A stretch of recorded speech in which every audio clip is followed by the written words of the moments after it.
এখন বাইরে প্রচণ্ড গরম। এই প্রচণ্ড গরমে বাচ্চা অনেক অসুস্থ হয়ে যাচ্ছে এবং বাচ্চাকে এই সব কিছু থেকে যদি প্রোটেক্ট করতে হয় তাহলে আমাদের কতগুলো সতর্কতা অবলম্বন করতে হবে এবং এই সতর্কতাগুলোর মধ্যে এক নম্বর হচ্ছে বাচ্চার সঠিক পুষ্টি আমাদের এনশিওর করতে হবে।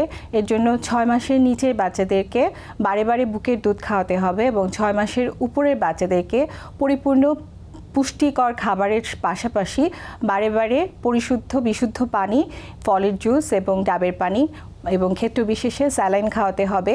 বারে বারে ত্বক মুছে দিতে হবে।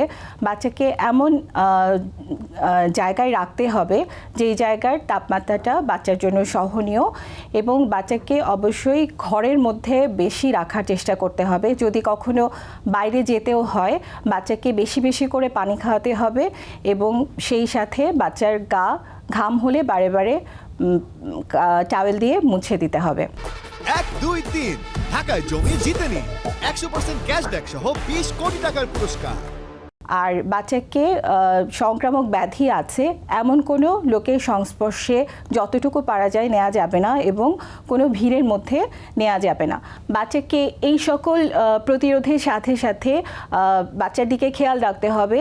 যদি কোনো রকম বিপদচিহ্ন দেখা যায়, যেমন যদি বাচ্চার অতিরিক্ত শ্বাসকষ্ট হয়, যদি প্রচণ্ড জ্বর হয় যেটা 5 দিনের বেশি হয়ে গেছে, যদি বাচ্চার শ্বাসের সাথে কোনো শব্দ হয় এবং সেই সাথে বাচ্চা অজ্ঞান হয়ে পড়ে অথবা নেতিয়ে যায়, মুখে কিছুই খেতে না পারে, এমন কোনো লক্ষণ যদি দেখা দেয় বাচ্চাকে অবশ্যই নিকটস্থ স্বাস্থ্যকেন্দ্রে নিয়ে আসতে হবে।